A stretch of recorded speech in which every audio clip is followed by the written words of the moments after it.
Tata consultancy service TCS ये चर्चा में है, लेकिन वजह अच्छी नहीं है, ना तो कंपनी की छवि के लिए ना ही उसकी कर्मचारियों के लिए। शुरू से समझते हैं केस क्या है। 25 मार्च को नासिक में बीपीओ की महिला employee Deolali camp police station पहुंची। उसने आरोप लगाया कि उसका यौन शोषण हुआ और उसकी धार्मिक भावनाओं को ठेस पहुंचाई गई। उसने आरोप अपनी ही कंपनी के 3 लोगों पर लगाया। एक ने उससे शादी का वादा किया, फिर उसका यौन शोषण किया, रेप किया। ये आरोपी पहले से शादीशुदा है। इन आरोपियों में एक महिला भी शामिल है। पुलिस ने यहाँ गंभीरता दिखाई, बीपीओ के दूसरे एम्प्लॉयज़ के बयान दर्ज किए और फिर जो कहानी सामने आई उसने पुलिस और टीसीएस के अधिकारियों के कान खड़े कर दिए। 3 अप्रैल तक कुल 9 शिकायतें दर्ज की जा चुकी थीं। ये शिकायतें 8 महिलाओं ने की और एक शिकायत एक पुरुष एम्प्लॉय ने भी दर्ज कराई। ये सारी शिकायतें यौन उत्पीड़न से जुड़ी थीं, लेकिन मामला सिर्फ यौन उत्पीड़न का नहीं था, धार्मिक उत्पीड़न के भी आरोप लगाए गए। आरोप है कि पीड़ितों का धर्म परिवर्तन करने की कोशिशें भी की गईं। जिन महिलाओं ने आरोप लगाए हैं उनकी उम्र 18 साल से लेकर के 25 साल के बीच की है। पीड़िताओं ने बताया कि उनके साथ ये सब 2-3 साल से चल रहा था। 2022 से लेकर 2026 तक के मामले सामने आए हैं। गिरफ्तार आरोपियों में आसिफ अंसारी, शफ़ी शेख, शाहरुख कुरैशी, रज़ा मेमन, तौसीफ़ अत्तार, दानिश शेख और एचआर मैनेजर शामिल हैं। इस बीच कंपनी की लापरवाही भी सामने आई है। इंडियन एक्सप्रेस की रिपोर्ट के मुताबिक कई पीड़िताओं ने दावा किया है कि कंपनी के एचआर डिपार्टमेंट से शिकायत की गई थी, लेकिन कोई कार्रवाई नहीं की गई, जिसके बाद इस मामले में एचआर मैनेजर को भी आरोपी बनाया गया और बाद में उसे गिरफ्तार किया गया। पुलिस ने एसीपी रैंक के एक अधिकारी के नेतृत्व में 12 सदस्यों की एक एसआईटी बनाई है। पुलिस ने केस धार्मिक भावनाओं को ठेस पहुंचाने का किया है एक, और एक बलात्कार का केस किया है। 4 केस यौन उत्पीड़न के दर्ज किए हैं। यौन उत्पीड़न और धार्मिक अपराध के 3 कंबाइंड केस भी दर्ज किए गए हैं। इनमें से 8 मामले मुंबई नाका पुलिस स्टेशन में और एक मामला देवलाली पुलिस स्टेशन में दर्ज है।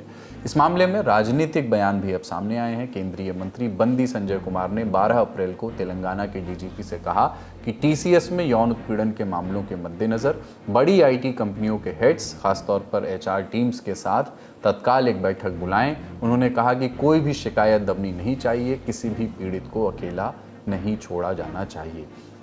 इंडिया टुडे ने महाराष्ट्र के मंत्री और बीजेपी नेता गिरीश महाजन का बयान रिपोर्ट किया है। महाजन ने कहा कि कंपनी के 4-5 मुस्लिम कर्मचारियों और कुछ अधिकारियों ने लड़कियों को नौकरी और अच्छी सैलरी का वादा करके उन्हें बहलाया। उन्होंने दावा किया कि उन महिलाओं से नमाज पढ़वाई गई और उनसे रोज़ा भी रखवाया गया। हालांकि अब तक पुलिस की ओर से इस तरह की कोई बात नहीं बताई गई है। इस मामले में टीसीएस का बयान भी आया है। कंपनी का कहना है कि 7 आरोपियों को सस्पेंड कर दिया गया है। कंपनी ने बताया कि 8वां आरोपी जो एचआर मैनेजर है उस पर जाँच चल रही है। कंपनी ने 12 अप्रैल को बयान में कहा कि उसकी किसी भी तरह के उत्पीड़न और ज़बरदस्ती के खिलाफ सख्त ज़ीरो टॉलरेंस की नीति रही है।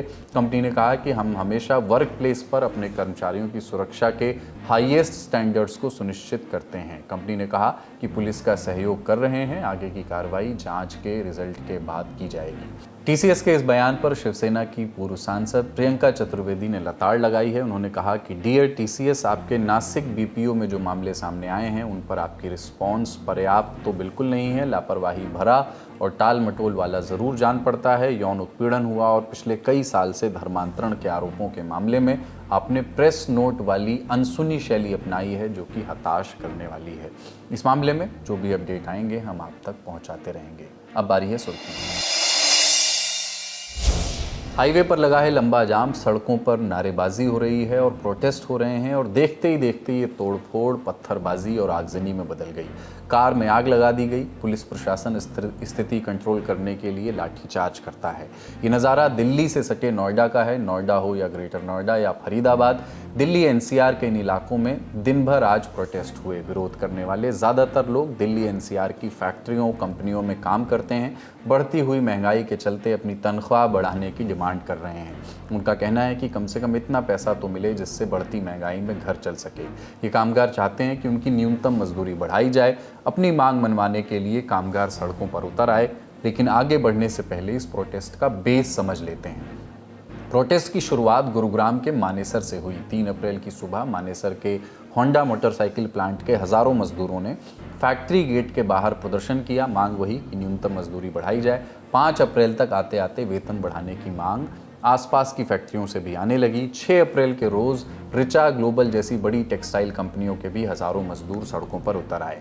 बढ़ते विरोध के बाद सरकार ने ध्यान देना शुरू किया। 8 अप्रैल को हरियाणा सरकार ने मजदूरी बढ़ाने का ऐलान कर दिया। मिनिमम वेज 35% बढ़ाने का दावा किया और सबसे ज़रूरी बात यह कि सैलरी हाइक 1 अप्रैल से लागू होगी, ऐसे निर्देश प्राइवेट कंपनियों को दिए गए। आप ऐसे समझिए कि पहले जिस स्किल्ड लेबर को 13,704 रुपये मिलते थे, अब उसे 18,500 रुपये मिलेंगे। फैसला तो ले लिया, लेकिन ठीक से बताया नहीं कि फैसला क्या लिया। खबरें बता रही कि मिनिमम वेज बढ़ाने की जानकारी जिला प्रशासन की ओर से मजदूरों को ठीक से कम्युनिकेट नहीं हो पाई।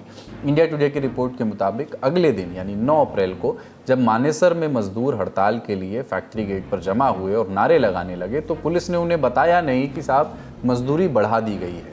इसके बजाय पुलिस ने लाठीचार्ज कर दिया। गुस्साए मजदूरों ने बाइक जला दी, कुछ फैक्ट्रियों में तोड़फोड़ भी की। सीसीटीवी फुटेज खंगाली गई, जांच पड़ताल हुई। 55 मजदूरों पर केस दर्ज करके उन्हें गिरफ्तार किया गया। 55 में से 20 महिलाएं थीं। फिलहाल मानेसर में शांति है, लेकिन वहां के कामगारों का मन शांत नहीं है। उन्होंने 16 अप्रैल को फिर से गुरुग्राम में प्रदर्शन का ऐलान किया है। लेकिन मानेसर में जो कुछ हुआ उसे देखकर नोएडा के कामगारों में भी प्रोटेस्ट की बात फैली। 13 अप्रैल की सुबह वेतन बढ़ाने की मांग को लेकर के बड़ी संख्या में कर्मचारी सड़कों पर उतर आए। प्रोटेस्टर्स की पुलिस से भिड़ंत हुई।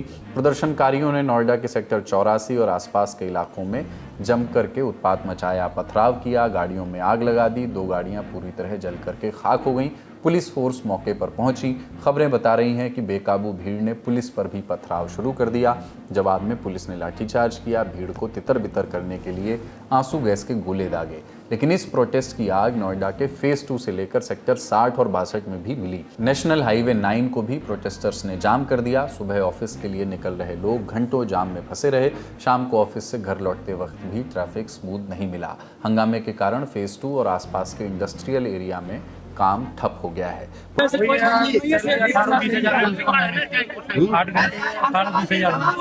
8 घंटे की सैलरी बढ़ रही है। हमारी सैलरी बढ़ जाए, ओवर टाइम हमें नहीं चाहिए। 8 घंटे दबा दिया जाता है।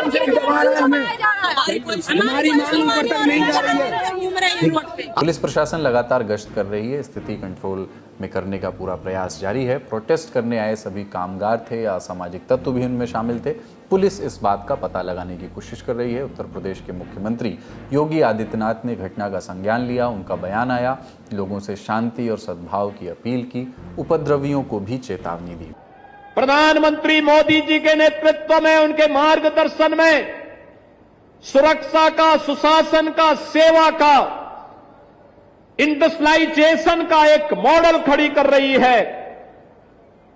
बेटी और व्यापारी की सुरक्षा सुनिश्चित कर रही है। नौजवान के लिए नौकरी और रोजगार की गारंटी दे रही है। अन्नदाता किसान के चेहरे पर खुशहाली लाने का काम कर रही है। तब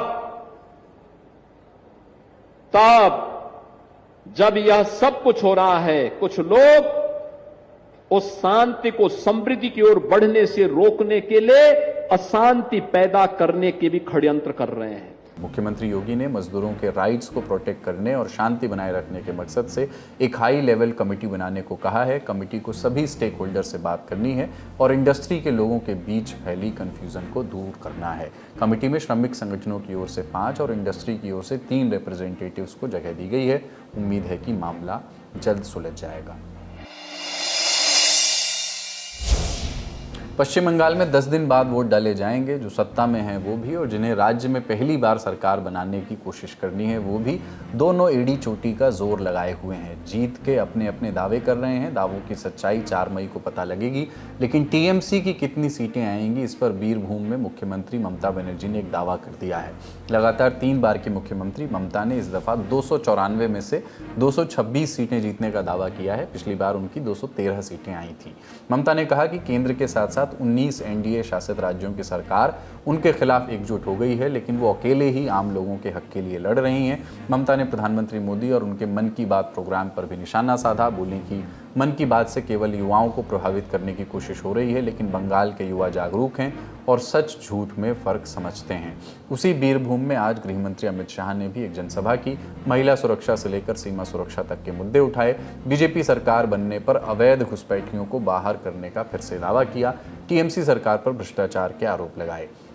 बताया कि इन घोटालों से पश्चिम बंगाल की जनता के 5,000 करोड़ रुपए गायब हो गए, ऐसा आरोप लगाया। टीएमसी पर बीएसएफ की फेंसिंग के लिए जमीन न देने का भी आरोप अमित शाह ने लगाया। ये तो बीएसएफ को बाढ़ लगाने के लिए भूमि भी नहीं देते हैं। हमने तय किया है कि भाजपा सरकार बनते ही 45 दिन में पूरी बंगाल की सीमा पर बाढ़ लगाने के लिए भूमि दे दी जाएगी। और मेरी बात याद रखना, भारतीय जनता पार्टी का वादा है कि न केवल बंगाल, देश भर से चुन कर घुसपैठिए को देश के बाहर निकालने का काम हम करेंगे। आज का ललन टॉप शो यहीं तक। अपना और अपनों का ख्याल रखिए, मस्त रहिए, स्वस्थ रहिए।